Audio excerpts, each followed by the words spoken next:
My name is Rich Howard, and this video is to give you a tour of my fish tanks and the evolution of all the tanks. And this tank that we see here, that's what's kindly referred to as my tank. That's my tank. That's my 125-gallon freshwater tank, and I'm going to take a position behind it so we can kind of take a better look at it. So my tank, 125-gallon freshwater, and my first fish that I ever had, maybe when I was 8 or 10 years old, was just a convict. Typical cichlid convict, and I've always considered them my favorite because, well, they were my first. That's the bottom line. They're very hardy. Well, they're mostly hardy. They reproduce incredibly easily, and as you can see, without too much in there either. And I decided to get into the hobby again, but I did so only for one primary reason. And that primary reason was I devised a way to be incredibly lazy, which to me is the key to being happy with a fish tank. So you can see on my 125-gallon tank I've got 5 Fluval FX5s. So each one of those, and don't quote me, but each one of those is capable of handling, you know, a tank significantly larger than this. I think it cycles 400 gallons an hour. And why would I do this? Because I'm lazy. I'm not lazy, I'm a hard worker. But taking care of a fish tank is not fun. The work part of it is not fun. So I said if I was going to do it, I'd have lots of filtration so I didn't often have to do it. And nothing special about the tank, just 125-gallon freshwater. The goldfish was a 50-cent carnival goldfish that I just brought over from another tank, and he's about 5 years old at this point.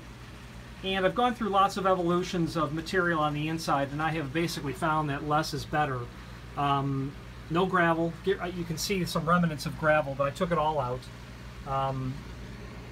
because it's just what makes a tank a filthy, unhealthy environment for the fish. And I'm a big, strong believer of nothing in the tank.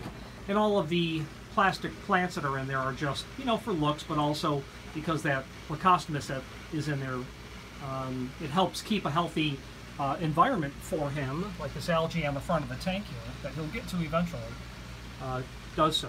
So 125-gallon tank, that's my tank. Well, you know, I wanted to devise something kind of interesting, because having a 125-gallon tank with lots of filters, there's nothing special about that. So my second tank, I decided I would put on the wall. So this tank is a 30-gallon tank, and you know, if you know anything about water, or fish tanks I should say, water is 8.5 pounds per gallon. So what I did was I got some typical brackets from the hardware store. I bolted the standards down, the black standards you can see in the back. These brackets are technically rated for 400 pounds per pair, even at the weight, pardon me, even at the depth that I have them at. So what I decided to do was to bolt the unit up to the joists. And I've got, you know, there's probably 6-inch of eye bolt up there, and all that aircraft cable I put together with that turnbuckle so I could level it out real nice. I put one on that side and one over on that side. Just I forget the Fluval part number for this. It's rated for a 70-gallon tank. It's plenty for that 30-gallon tank. And I've got just some Aratus up there. And this is the tank that large Plecostomus came out of, and is the tank that giant goldfish came out of. Again, no gravel on the bottom. All the waste that's on the bottom, that'll get kicked up and filtered out eventually. So this was my test. This was my proof of concept that I could hang a tank. So I started to dream big, and I feel like I went big. There's a 180-gallon tank hanging from the ceiling of the basement. 180 gallons. What you're seeing here is a turnbuckle that's rated for 10,000 pounds. There's 4 of them. Okay. On the outside corners. Nothing touches the floor on this tank. the first thing that I did was I ordered a bunch of steel plates that are 1/4 inch thick, 10 inch tall, and about 8 foot length, 4 of them. So there's one here, there's 2, I guess I've got 6 plates. 2 on that side, 2 on this side. Those are 20,000 pound hoist rings that are there. All the bolts are grade 9.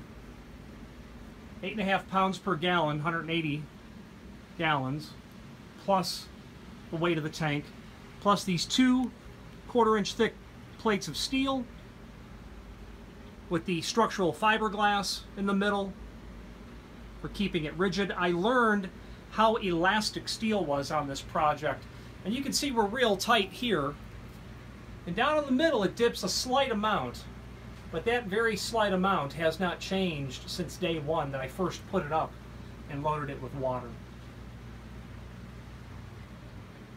I have 6 Fluval FX5s on this one, and they're all hanging. You can see 2 at the bottom, 2 in the middle, then there's 2 up at the very top. There's 2 behind it, 2 there and 2 there. The height of the bottom, or the distance from the top of the filter to the top of the tank, you've got to be sure that you're within Fluval's requirements of that, or the requirements of science really, and I'm right on the cusp of that.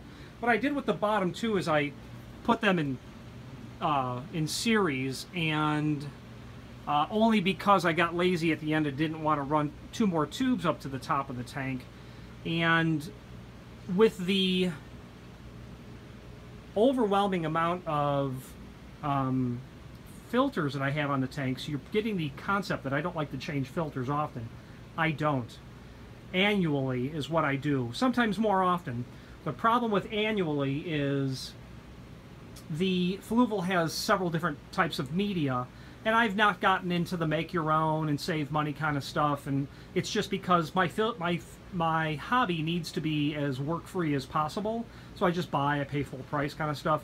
Those white, very fine filters are a bad idea when you're changing your filters as often as I do. Avoid those if you're going to try to go overkill with filters, because they will, after 3-4 months, they will clog up and discontinue working.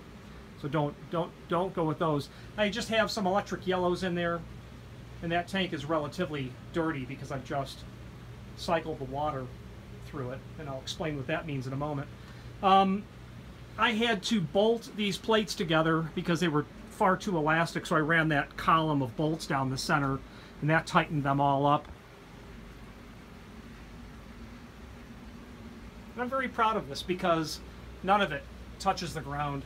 I've got these turnbuckles that tie all of the joists together, down this way and back over this way and back overhead.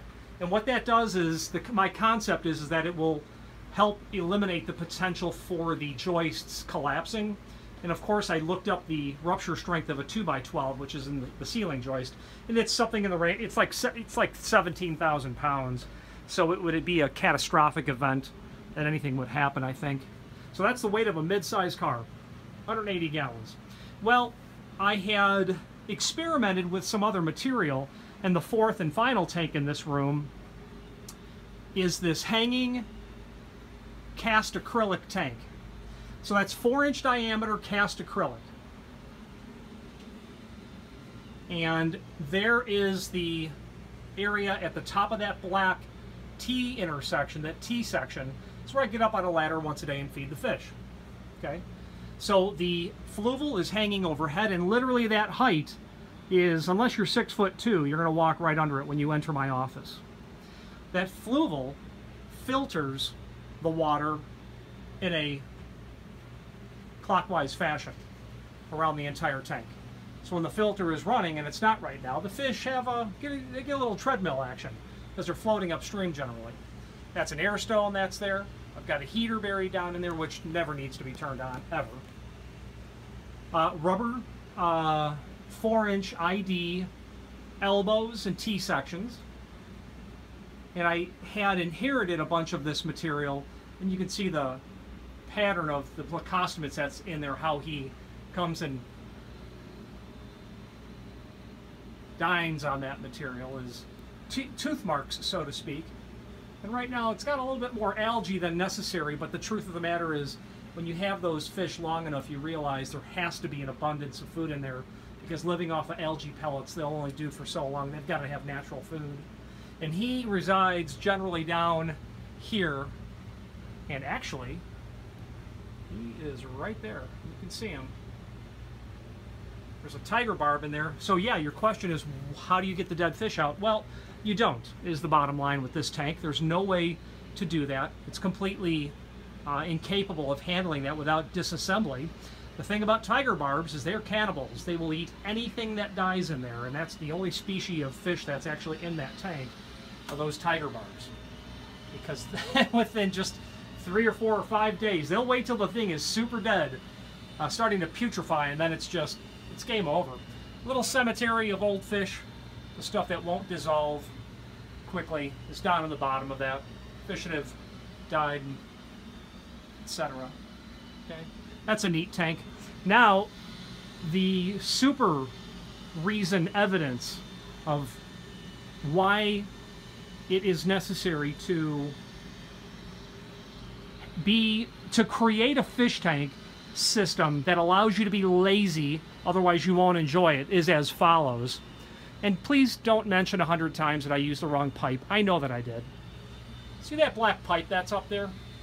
It goes down into that tank and terminates at that fluval head that I have down there.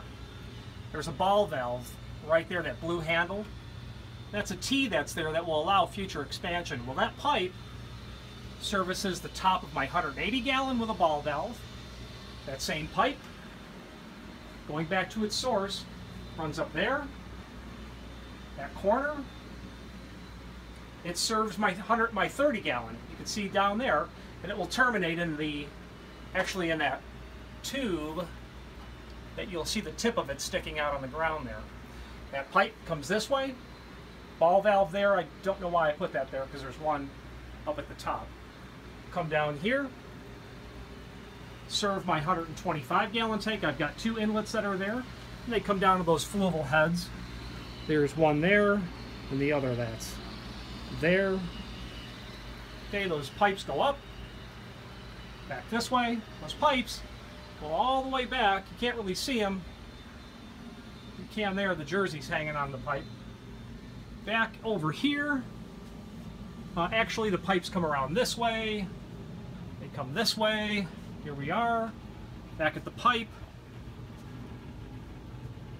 Valve, series of valves, pump, sump well, incoming.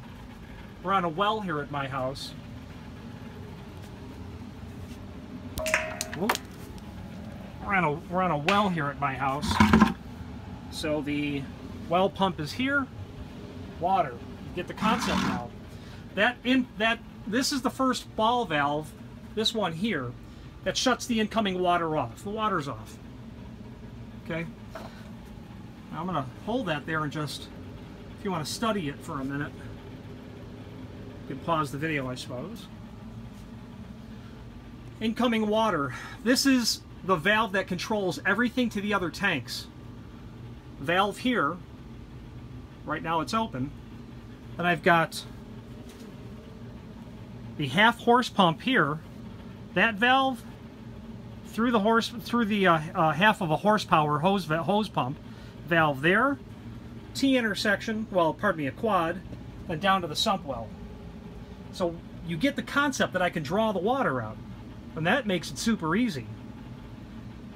But what else I can do, so drawing the water out, I open this, incoming water is off. I open the valve to the tanks themselves. This valve remains open. This valve I open because it goes through the hose pump. This valve I open. This valve over here remains closed because this hose pump, when I'm finished, would allow me to eject from out of the sump well out into the back of the lot. I just never finished that project. So at this point, the valve to the tanks is open, the valve to the hose pump is open, and the ejection valve is open, and all I need to do now is plug that in. it'll draw it right down into the sump well. And that's how you take being somewhat lazy to being ultra lazy. And I'm very proud of my laziness in the sense that it allows me to, quite frankly, enjoy the hobby. That's what it does. That's the purpose of it. That valve is closed again. I've got that closed, that closed. This, I've got the incoming water on. I can turn that on, and I can push water into the sump well if I wanted to. Turn that pump on. And that is the tour of my fish tanks in my office. It's a great hobby, and I figured I'd better archive it at some point. If you have any questions on how I built any of this stuff, please don't hesitate to reach out to me. Thank you.